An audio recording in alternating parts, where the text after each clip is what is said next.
সবসময় মনে রাখবেন, সফলতার একটা সূত্র, দোষ ধরবেন নিজের, অন্যের করবেন প্রশংসা।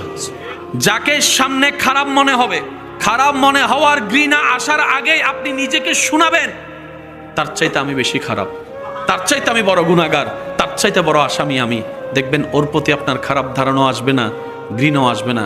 কেন বলছি এই কথা জানেন? আমরা সবসময় অন্যের দোষ দেখার জন্য দূরবীন ইউজ করি, কিন্তু মূলত দরকার ছিল আমাদের আয়না ইউজ করে নিজের চেহারা দেখা, নিজের অতীতকাল দেখা, নিজের কর্ম দেখা। কথা বলেন ঠিক কিনা? আমরা যাকে আজকে এক দুইটা কাজের কারণে অন্যকে খারাপ মনে করছি, হয়তো তার চাইতে বড় বড় গুনার কারণে রবের রহমতের দৃষ্টিতে আমি খারাপ হয়ে আছি, আপনি খারাপ হয়ে আছেন, আমরা খারাপ হয়ে আছি।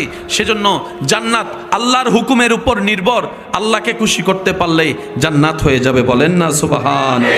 বিপদ আসবে, দুঃখ আসবে, মুসিবত আসবে, ক্ষতি আসবে, দুশ্মন হবে, আপন পর হবে, লস হবে, ফেল হবে, চোখের পানি আসবে, অন্তর ভাঙবে, কারণ এটা জান্নাত নয়, এটার নাম কি?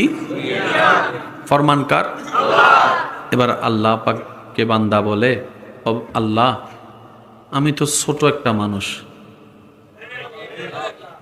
আমি তো ছোট একটা আল্লাহ, আমি যখন চাকরি করেছি বস্তা আলগাতে দিয়েছে, আমার মহাজনও আমার শরীরের বাইরে আলগাতে দেয় নাই। আমি যদি আলগাতে পারি 50 কেজি, আমাকে 40 কেজি দিয়েছেন, আমাকে মহাজন মায়া করত। আল্লাহ আমি মানুষটা ছোট, আমার এরিয়াটা ছোট, আমার শক্তি কমজোর। আল্লাহ এত লোডের বিপদ কষ্ট মুসিবত আমি কি আলগাতে পারবো? আমি কি আলগাতে পারবো? আমার তো মনে হয় না। এবার রব কোরআনে বলছেন, লা নুকাল্লিফুল্লাহু নাফসান ইল্লা উসআহা। বান্দারে মনে রাখিস, জেনে রাখিস, যে যতটুক আলগাতে পারে আমার বান্দাদের ভিতরে আমি আল্লাহ তাকে ততটুক দিই, এর এক চুলও বেশি দিই না। তার মানে আপনার জীবনে এখন যা কষ্ট যাচ্ছে, অতীতে যা গিয়েছে, ভবিষ্যতে যা আসবে, অতটুকুই আসবে যতটুকু আপনি মোকাবেলা করতে পারবেন, আলগাতে পারবেন। সেজন্য আপনার আমার জীবনে ইমাম হুসাইনের মতো কষ্ট বিপদ আসে নাই। কথা বলেন ঠিক কিনা?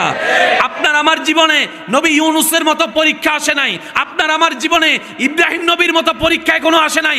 আপনার আমার জীবনে আল্লাহ ওয়ালা, আল্লাহর প্রিয় বান্দাদের মতো পরীক্ষা আসে নাই। দেখবেন ভালো করে, যারা যত আল্লাহর প্রিয় হয়েছে দুনিয়াতে তাদের তত বেশি